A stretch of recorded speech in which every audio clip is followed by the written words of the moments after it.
Only one life to live. When it's over, bro. You know, I done lost all the relatives I had. It was like a brother called me just this morning, and they were talking to me, right? And he was telling me how, you know, he had to cut off all his family and he had to cut off like a lot of his friends and stuff. And he was opening up to me, and I let him know. I said, man, I had to do all of that shit time and time again, you know. That's just something you're gonna have to do, unfortunately, in this world, you know, in this life. Is you're gonna have to be cutting people off as you get older, you know what I'm saying? If you start rocking and moving a certain way, it's time to cut ties, you know, and just move on with your life, you know. Any adult walking these streets can relate to this kind of situation, man, of having to cut people off. So it's never a good thing. It's, you know, I mean, saying goodbye sometimes it's a necessity to be able to start over, you know, and get on the path that you're trying to get on for your life. I can remember living a double life, going to school, working, you know, raising my kids, trying to be a husband, you know, and then also on the side being a cheating dog, a hustler, a drug dealer, a criminal. First about 4 years that I got out of the feds, and I thank God never got in trouble between those 4 years, you know, even though I was living that double life. And man, I've done all kinds of shit out here, man, and you know what I'm saying, I continued being real active, not just in the nation, you know what I'm saying, but active in the street life, on that, you know, street money.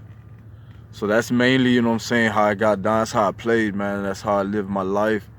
You know, a straight career criminal. A chingo de jomito ya me conocen allá en Laredo también, homes. Like, you know what I'm saying? This ain't nothing special, you know. When you from down south, from Larete, everybody, you know what I'm saying, tell you get in line, bro. You ain't nothing special down there, you know what I'm saying? Everybody's a G.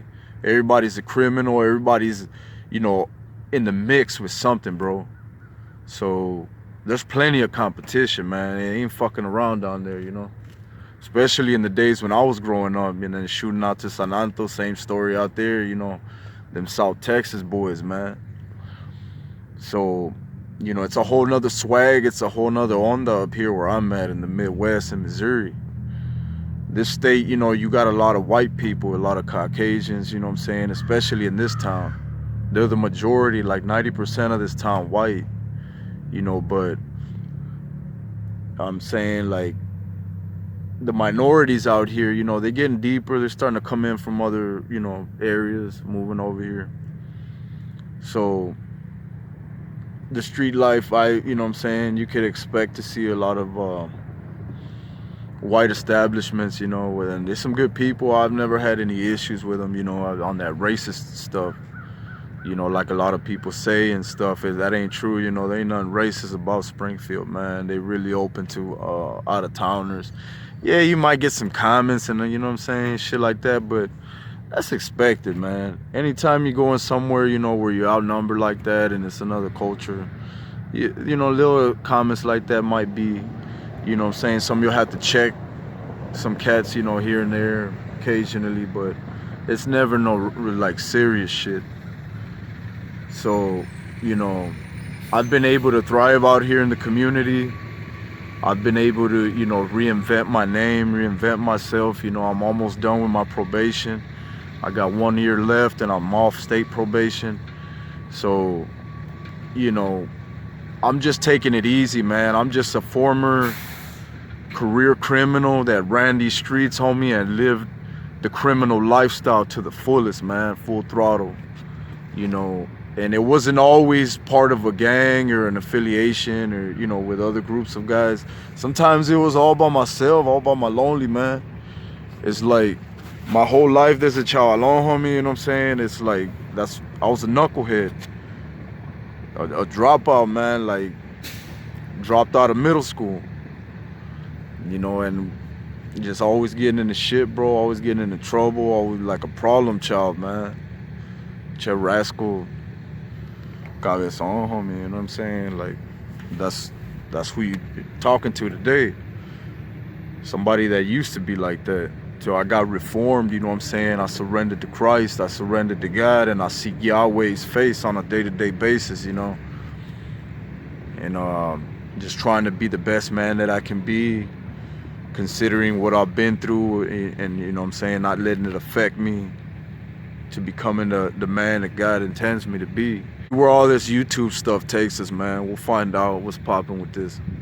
But I've already met a bunch of good people off of this YouTube. You know, Cat's been reaching out to me. I've done some collaborations, and this is pretty much how you do it, man. That's how you get connected, bro. If you got something to say, then you should definitely think about, you know what I'm saying, coming out here and shooting some wisdom and knowledge on these videos, man. You know, I ain't the only one with a story. You see it all around you, you know, prison channels blowing up. You know, a lot of cats just coming out here and doing motivational videos, religious videos, like whatever your niche is, whatever you feel comfortable spit, man. I think you should definitely give it a try, man. Like, come out here, you just might like it, bro. You know what I'm saying? You're gonna get tired of it too, though, because I'd get tired of this stuff all the time, bro. But it's something that I enjoy doing, you know, coming out here and just saying whatever I feel like's on my heart, on my mind, and let that out, you know, on these videos, man. So, yeah, we definitely getting into some legitimate investing, you know. We're gonna be, you know, climbing up the ladder out of poverty. That's what I'm focused on, you know, come this decade. We're still going nationally with a bunch of manitos. I'm just waiting on the Lord to provide the finances and lead the way. You know what I'm saying? Because it takes money to really get out here, you know, and link up with different homies in different hoods and different cities. It takes feria, homito. You know what I'm saying? And I'm definitely not about to be going broke trying to, you know what I'm saying,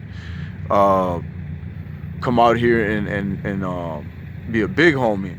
I'm not gonna, you know what I'm saying, lose money off the table for my family, for its first family and the kids, you know. Once all of that's taken care of, you know, and there's play money, there's extra money, you know, we could slide it up out of town, you know, and link up with familia, link up with other homies in the streets. You know what I'm saying? I'm out here for the gente too, dog. Like, this is what it's about. You know, I'm out here for the people, man, for the homies, you know what I'm saying, for anybody out there on that righteousness, man, pursuing righteousness. You know what I'm saying? Where our paths will cross, you know. You know, it's wisdom seekers is what it is, homie. The righteous brothers. But with all that said, I'm gonna slide up out of here, man. It's just freezing, bro. Hello, watch us in.